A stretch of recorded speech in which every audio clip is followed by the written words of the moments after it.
each day. Where there's a will, there's a way.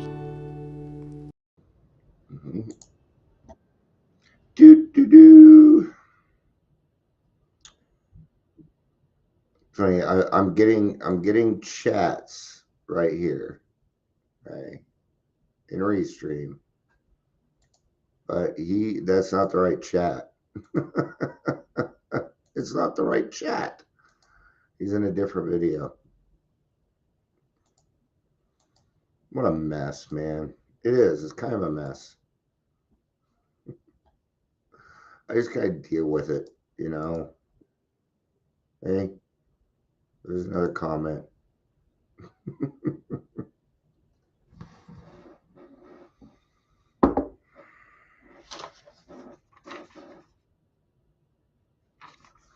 I'm gonna grab a fan real quick. I'm gonna grab a fan for my fans. Oh.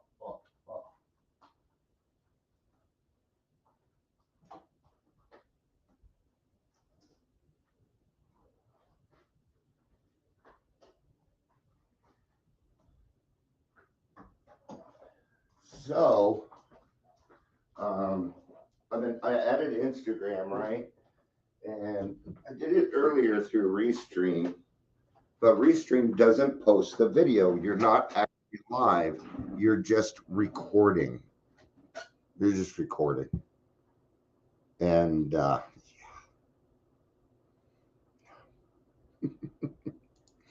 what? There's no point. There's no point. So, hey, Leisure, just do you really want to be in my live video? You won't be on Restream with me, so I'm actually gonna decline it. What's up, brother? So yeah, so it's a little, it might be a little confusing. No, I'm not gonna touch anything. I'm not gonna touch anything. We're gonna talk about emotional sobriety, and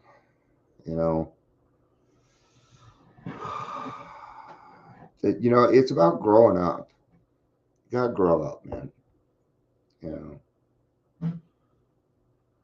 It's funny. I was just thinking a little bit about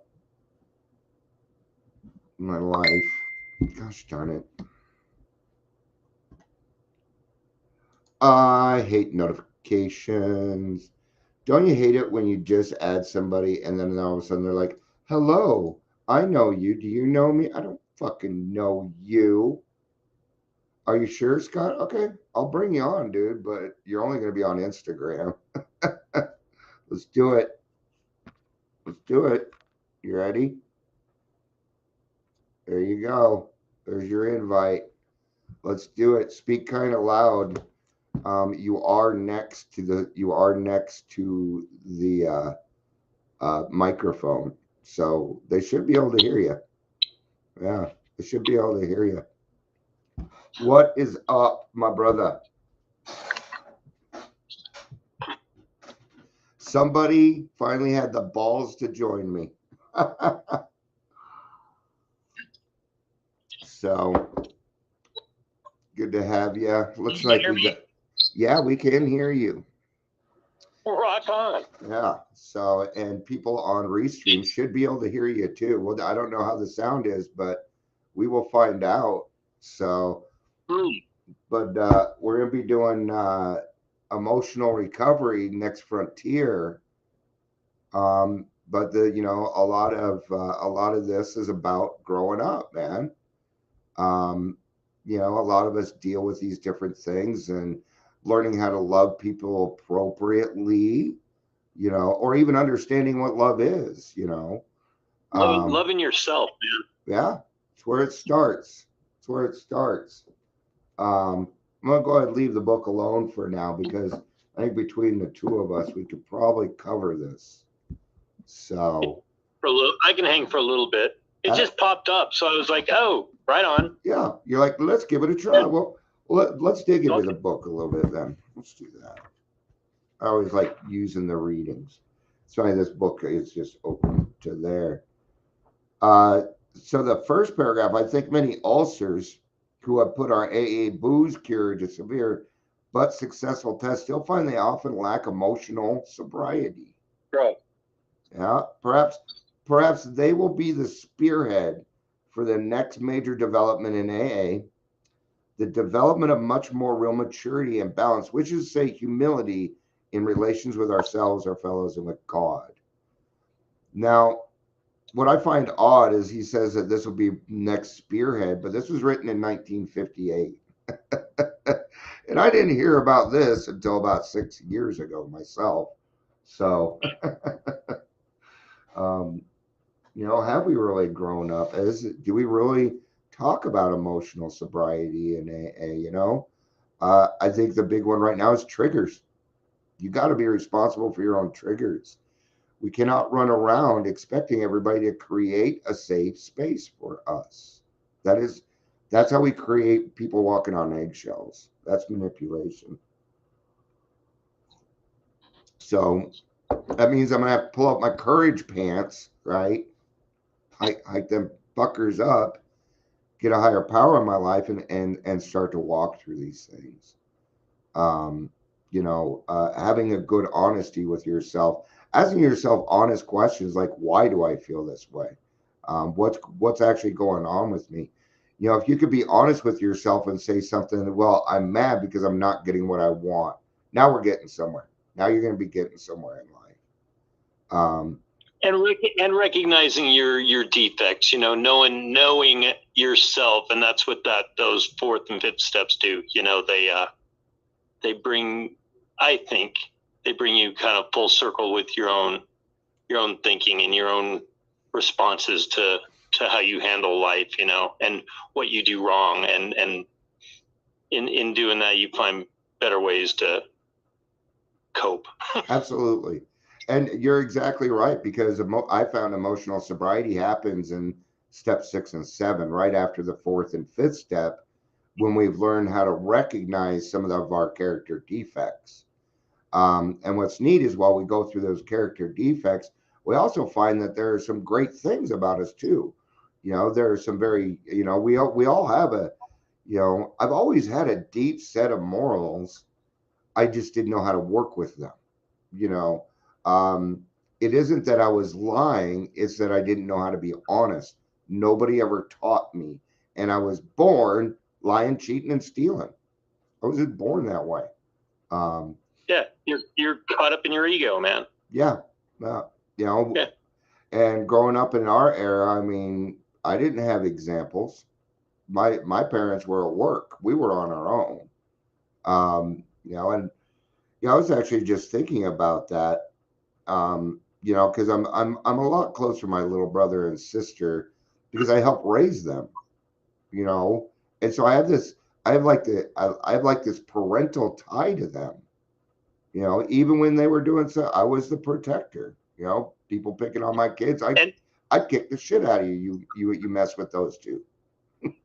Well, and when we were growing up, there was a lot less resources out there too. Yeah, yeah, absolutely, and that's a very, very good point. And access to those resources too. Now you can have access to those resources pretty quick. Just by asking Google or those sort of things. But I think the emotional sobriety has to do with the fact that when it came to relationships, for me, it was about manipulation. I never knew what I was really trying to get out of them because I didn't really have anything. I didn't have anything to offer, man. When I got here, if I was a single guy, I wouldn't have had anything to offer anybody else. And I think it has a lot. Hi, Patricia. I got Patricia on Facebook. Good to have you. I always forget what I'm saying. But, I just always saw it wrong. So for me, this is kind of how it went. Growing up, I never went through the I hate girls phase. I've always loved girls. I've always chased the skirt. I always have. And I got turned down a lot, right? So when I did start dating, it was almost like revenge. I would date the most good looking girl I could find, and then I'd break her fucking heart on purpose. Right? I'd even go back to some of those girls that told me no, and I would intentionally, and this was a revenge. So when I got older, I couldn't hold. I didn't know how to hold a. I was divorced twice, even in recovery. You know, so even in recovery, my early recovery, it was hard for me to hold a relationship. Now I'm 53 and trying to figure out what friendship is. Well, friend, I'm going to break your heart. I'm going to bounce out, but let's do this again. I'll bounce Let's do it in again. Let's another time. And we'll set it up. We'll set it up next time. Yeah. Love you, brother. Yeah. Later. Right. So let's get to some more reading. That was kind of cool. That was kind of fun to have Scott on. I've known Scott for a long time, and he's one of those guys where we just kind of connect. You know, he's one of those guys that I can talk to, and he has feelings. There's not many men out there that will talk to me, and my sponsor's really good at that too. Understanding that even though as a man, I have feelings, and these are deep rooted, and I know for me, my feelings have to do with a lot of it's protection for me. As a guy, I also have like a superhero complex. I feel like I need to run around and save people when really I just need to, be who I am. I'm gonna kind of read through this. I have a sponsor yet too. Supposedly, my internet tech was going to be here at 1, but they set the appointment. I go look at it. They're like, your appointment's today, but there's nothing listed. I'm not very happy. All right, those adolescent urges so many of us had for top approval, perfect security, and perfect romances. That's what I was. Top approval. Look what I got on my arm, right? I've gone out. I remember I was dating this one girl, and she would. Okay, that's just a 3-year-old playing. And I asked her. I'm like, you're like so out of my league. Why are you even dating me? Why? And she said, you're a fixer-upper. I laugh at that now. I was pissed. Oh, I was so mad. I was so mad. I didn't break up with her. Not then. It wasn't until she tried to control my drinking, and then it was off. Right? So the thing is, I started drinking at 13, and that's where I got emotionally stunted. And that's the problem. Okay. I was already an emotional wreck. So when I added alcohol, this just exacerbated the problem. That means it made it worse, made it 10 times worse. Since AA began, I've taken immense wallops in all these areas because of my failure to grow up, emotionally and spiritually, both of them. What's that on mentally? These are 3 different things: mental, emotional, tummy, spirit, heart, spirituality. That's where my spirituality. And I have to grow up. Okay? I do. Self-sacrifice is the way to freedom. Sounds weird, sounds wrong, but it's not. My God, how painful it is to keep demanding. And we all know the difference between a request and a demand. I have to stop demanding that other people appease me. That's no good. I very much dislike it when people appease me. What does that mean? It means they're telling me what I want to hear in a passive aggressive way. Okay? And in the mental health field, it's run rampant. Most of these people that I meet in the mental health field need a therapist. Even a therapist needs a therapist. Come on, you listen to people's problems all day. You might need to get that off your chest. Hey, Jimmy, good to see you, brother. Good to see you. Hey, this works a lot better. This works a lot better. Right. So, see the difference between me and most other people. I do one shot, man. I don't edit. I don't make commercials. I don't do any of that stuff. This is just raw, and it's here. I cannot take it back. I do not pre-record unless it's the podcast. All right.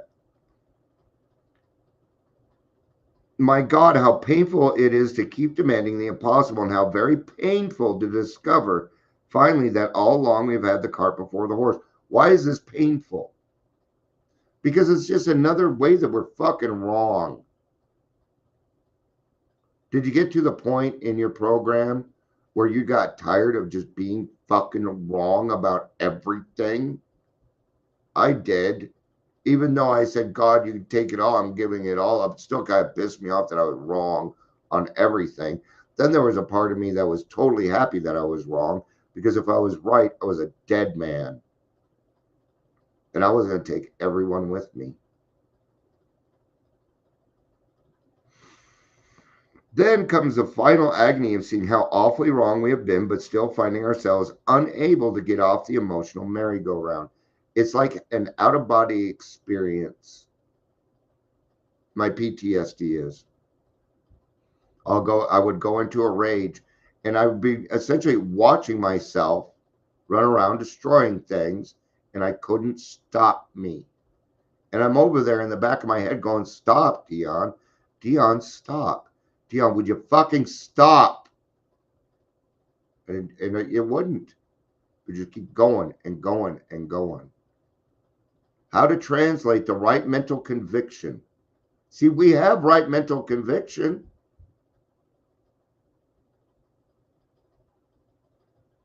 You do. You didn't want to drink no more, but you couldn't get off the merry-go-round. You wanted to. I would pinky promise. I will never ever pinky promise again. No, that was the worst horrible feeling in the fucking world. I felt like I had destroyed my wife's life. No, didn't want to anymore. So see, I had the right mental conviction, but I couldn't apply it. Let's find out why. How to translate right mental conviction into right emotional result, and so into easy, happy, and good living. Well, that's not only the neurotics problem, it's the problem of life itself for all of us who have got to the point of real willingness to hew the right principles in all of our affairs. Then listen to this. Even then, as we hew away, peace and joy still may elude us. That's the place so many of us AA ulcers have come to, and it's a hell of a spot, literally. How shall our unconscious, from so many of our fears, compulsions, and phony aspirations, still stream be brought into line with what we actually believe, know, and want? How to convince our dumb, raging, and hidden Mr. Hyde becomes our main task. Depression. People do not hide being happy. They hide being depressed. Do you have a friend that's nothing but happy? Check on that person. Check on them. Go Robin Williams. Okay? They're hiding it. They become an expert at it. They don't want to be a burden on you anymore. So we hide it. That's what I was doing. That's what I did. I was tired of being a burden to everybody. It was either I hide it and put it away, or I kill myself. I didn't realize there were more options. Thanks, Scott. I appreciate that. Scott said, I'm glad you changed your life and learned about yourself through AA. Thank you, man. I appreciate that. It's hard work. It was. And it's for everybody. Even though I've recently come to believe this can be achieved, I believe so because I see many benighted ones. Benighted means a claim to something. It's a status, kind of a status effect when you're knighted. It means that you've accomplished, right? That's why it's like Sir Elton John, Sir, these people have been knighted. They're knights. They are protectors of the human will. You are a protector of God's children. Who are you protecting them from? Themselves. Themselves.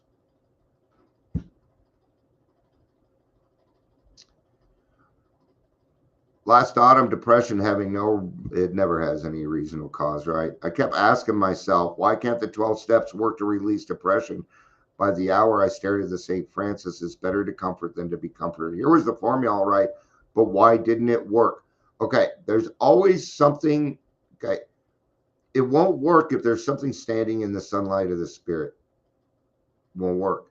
And in this case, it is demands. It's demands, emotional demands. You do this, it'll make me happy. What? No. That is not how life works, my friends. That might make me happier, but happiness is an inside job. And even then, I found that happiness wasn't the goal. I just want to be happy. I just want to be happy. No, I want to be balanced. I'd rather have joy than happiness. Okay? Joy is an effect from a job done. Suddenly I realized what the matter was. My basic flaw had always been dependence. Get it? Dependence. Okay. Now, nothing is wrong with dependence placed in the right place. God. Hey, Bar Slinger. Good to have you. Bar Slinger 777. I like your 777. Catching that. God's a good dude. I know what 777 is. Right? Failing, okay, almost absolute dependence on people or circumstances to supply me with prestige, security, and the like. Ain't work. We're to try, you know what we're doing? We're trying to determine our own worth, and you will fall short every single time because you have no idea what God's going to do. Okay? God's plan's always better than mine. Always. Failing to get these according to my perfectionist dreams and specifications, I had fought for them, and when defeat came, so did my depression. It's a setup. We're setting ourselves up. Yeah. Just like alcohol. Oh, something really good is coming up. I'm going to close on this deal on Friday. It's going to net me some good money. Family's going to be well taken care of. I'm going to go drink. Done. It ain't happening. It was a setup. It was a setup.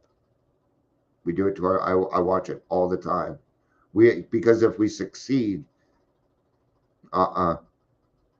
excitement will fuck me up faster than depression.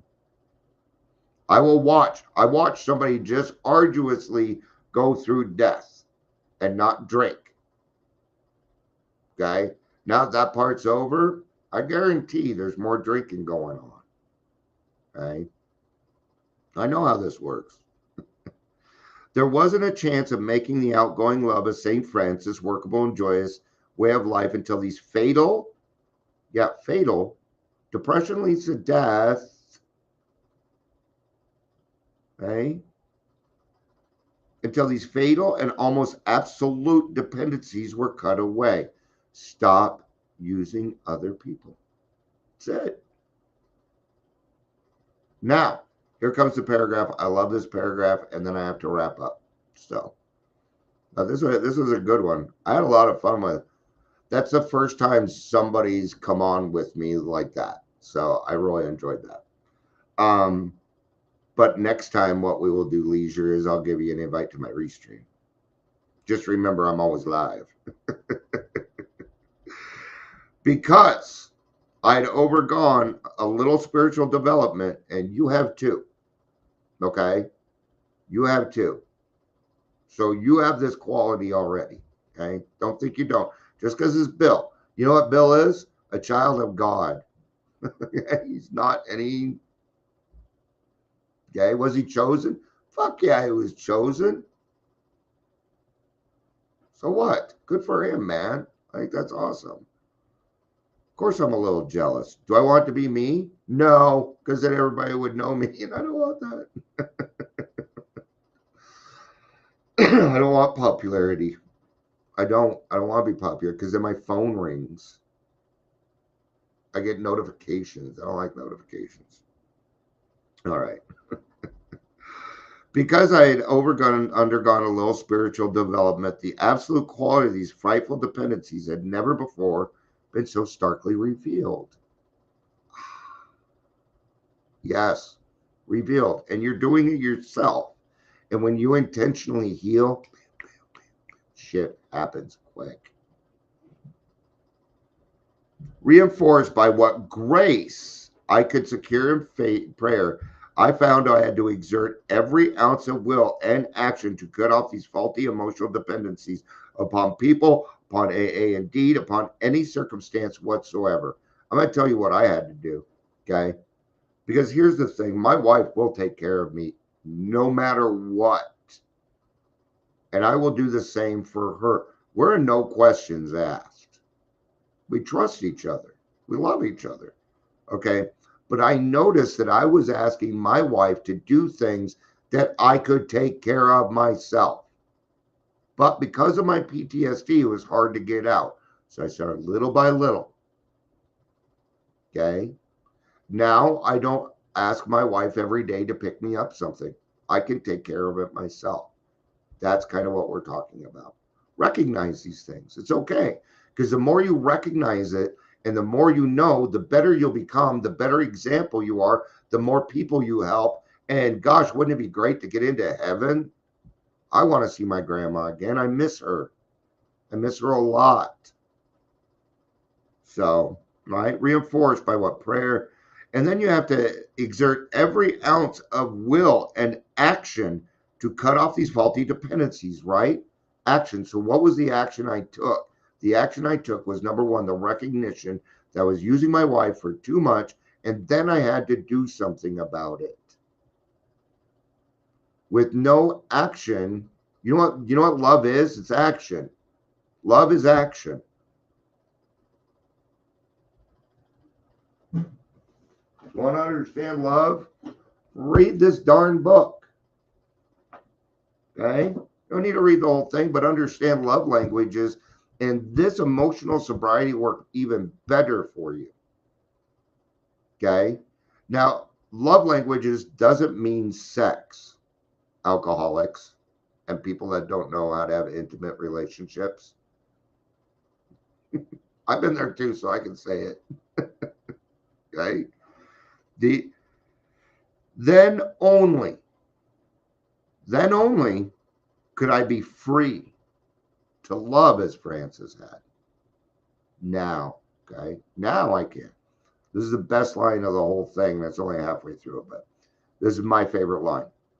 Emotional and instinctual satisfactions I saw were really the extra dividends of having love, offering love, and expressing a love appropriate to each relation of life. Appropriate. That's the key word there. Now I love appropriately. Right? I'm married. I don't flirt with girls. I don't do that. Why? Okay. Number one, I am a flirt. It's just how I am. I call girls on, things like that. But it doesn't mean anything to me. It's just how I am. I like to be nice to people. Okay. But doesn't mean I get to go around citing jealousy and things like that. So once I stopped putting demands upon other people, I became free to love. And love is the answer to emotional sobriety. Okay. So when I say I love you at the end of this, I mean that I love you all the way that you need to be loved. Unconditionally. I love you for who you are. You are perfect. You are a child of God. And God is perfect. So therefore, you are perfect the way you are right now. Tomorrow will be different. Tomorrow you'll be perfect again, right the way you are right now. Right? So love appropriately. There we are. Right? Now, there's going to be a prerequisite. Scott talked about this in the beginning. You have to learn how to love yourself first. For some of us alcoholics, that's a tall order. It was for me, certainly. I didn't love me when I got here. I wanted me dead. I was disgusted by everything. The only reason that I was alive is because I loved my wife and kids. Otherwise, I had moved out to California to drink myself to death. That's what I wanted. I'm like, if I'm going to go out as an alcoholic, then I'm going to be the best fucking alcoholic I can. God had different plans, man. My wife would tell me, I know the sober Dion. See, God did this all intentionally. He did this all intentionally. From the day I was 17, he knew what was going to happen to me at the age of 45. Yeah, she was my high school sweetheart, man. I wasn't in high school, but she was. So we went to prom together. Actually, I think we just went to homecoming. She could tell you, right? And then at 45, well, actually, I was a little bit younger than that. I was 40. I was 40 when we got back together. And she would tell me, I know the sober Dion. I know what that Dion does. I know what that Dion does. And I'm going to love you until you learn how to love yourself and we get that Dion back. No, she didn't say I get that Dion back. No, it was a we thing. My wife understands love so much better than I do. So much better. That's who I learned from, right? And then one day I looked at myself in the mirror and I'm like, wow, Dion, good job, dude. And then you look back, you're like, did I do that? I did that. I did that. Good job, dude. Now I love myself. Now I can love appropriately because I get it. All right. That's emotional sobriety. Beatles were right. All you need is love. Appropriate. Alcoholics. I love you. I love you. There's nothing you can do about it. I stole that from my friend Mark. I love it. It's almost like loving somebody with a threat. Oh, I'm going to love you so much. You have no idea. Michael Scott from The Office. I love this line. I want people to be afraid of how much they love me. Oh, that's so something I would say. That's why it's funny. Thank you, everybody, for being here. Scott, thanks for mixing it up a little bit. That made it a lot more enjoyable. It did. All right. And not, Scott's not the only one invited. I will go ahead and make this announcement. If you want to come on with me, or even if you're like, Dion, can I do the Daily Trudge today? I'll give you a shot at it. I'll set you up. I'll give you the invite. I'll even watch. You want me to join you? I'll join you. You got a topic you need? Let me know. I'm always asking people to join me. Okay? It's not all about me. But it's not easy showing your face, running your mouth with everybody listening, knowing you can make a mistake. Actually, knowing you're going to make a mistake.